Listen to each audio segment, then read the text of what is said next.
Louisville basketball mailbag, grading Pat Kelsey's roster, Tyran Stokes recruiting update.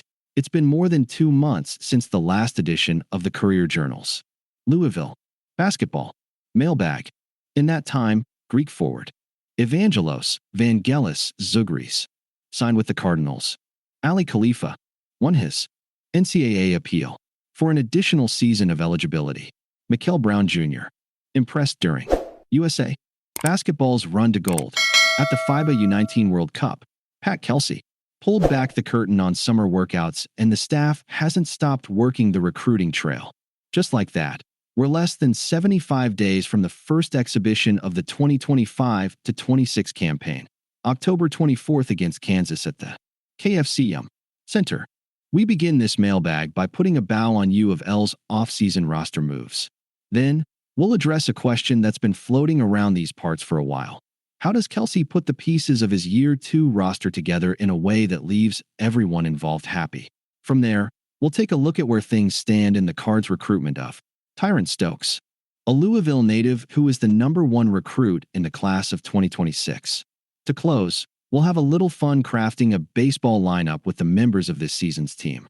Kelsey has said since he arrived at Louisville that he wants to balance his rosters with a mix of impact transfers, talented freshmen, and returners for continuity's sake. For that reason, I'm going to go with an A.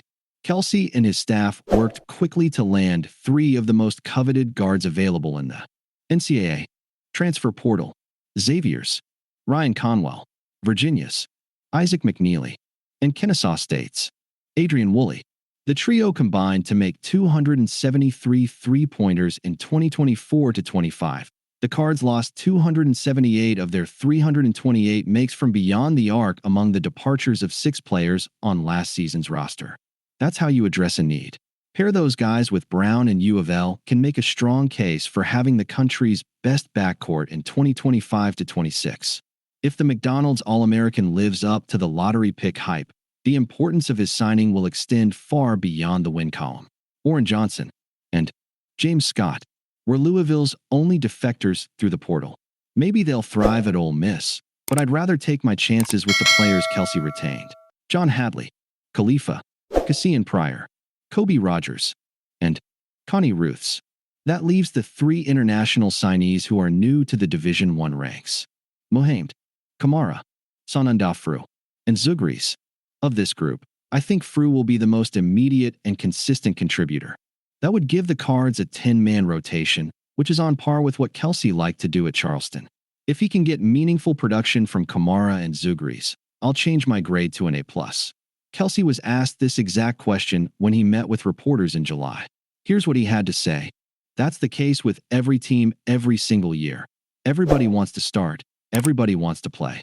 If you have guys on your roster, I'm talking every NBA team, every college team, if you have guys on your team who don't want to play more minutes, don't want to start, don't want a bigger role, then they're not competitors.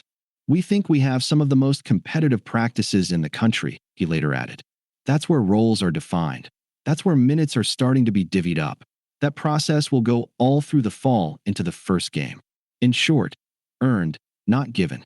Assuming everyone stays healthy for the entire 2025-26 season, which is very wishful thinking, I'm of the belief that Kelsey will throw as many players as he feels confident in at opponents to maximize Louisville's pace.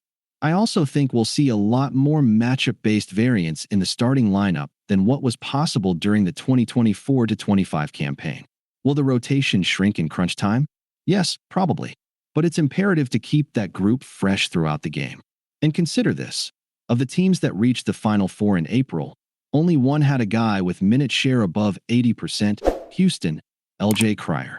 The power of the unit and whatnot. High-profile recruitments like Stokes can be difficult to handicap, especially when the 6'7" forward still has visits to make, reportedly Gonzaga, Oregon, and Southern California, and John Calipari's looming in the background at Arkansas. At Peach Jam, his mother told the Courier Journal he may make a decision before his senior season begins.